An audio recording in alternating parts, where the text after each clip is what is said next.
Hello and welcome to Karen's Piano Blog.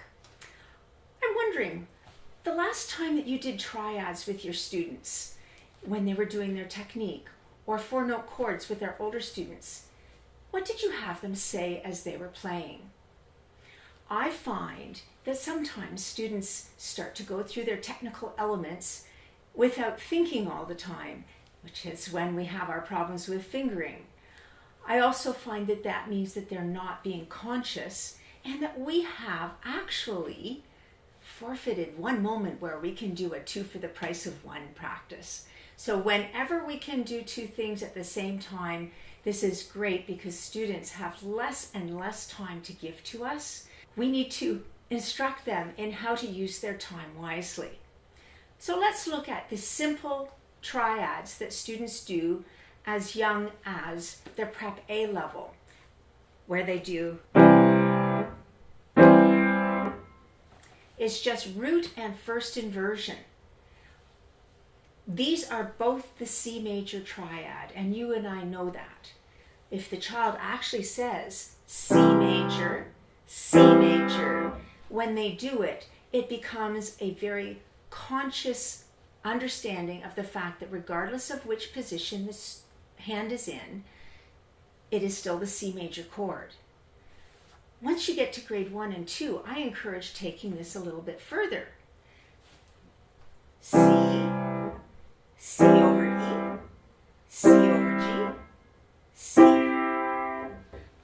The students, as they go up and down their triads, are actually saying what in later years becomes their root quality symbols. Many of us know these as guitar symbols. All of us know these as help to the student for figuring out chords as they are learning new pieces. The left hand of so many pieces is based on triads that are familiar, that if they can name these chords as they play them, and then do the technique for the key that their next piece is in, they will recognize these chords, the chord shapes, and whether they are solid or broken, they'll be able to use the fingering that we so carefully taught them in technique. Another exercise we can do as the child gets to be a little bit older is to actually alternate the left hand and right hand.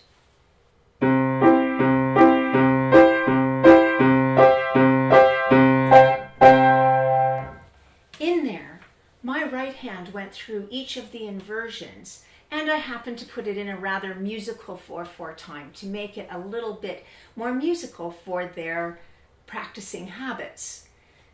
When we talk with this, my left hand stayed on the note C, in this case C3. Because the bass note stays the same, the chord is called C every time. C, C, C, C, C, C, C. It does not matter what my right hand did. My left hand stayed on C3, so it is the C chord. This is helping students to understand that the bass is the foundation for our understanding of what chords are. But let's put this upside down. What happens if we have our right hand on C5?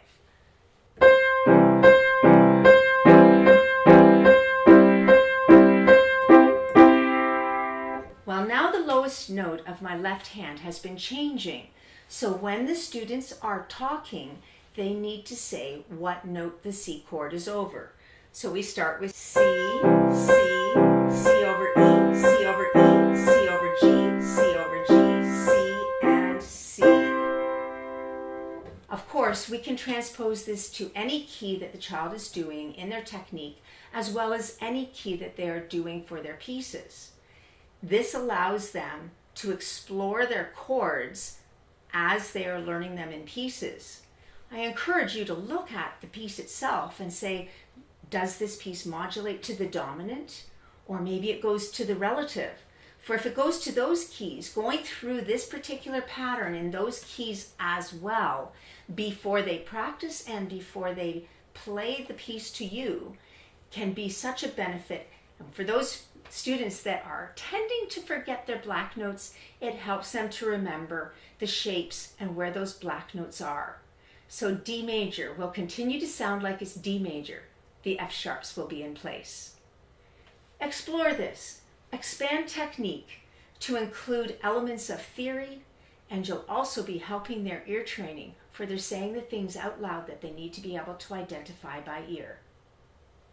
Thank you for joining me today on Karen's Piano Blog. I've enjoyed working with you and hope to see you again soon.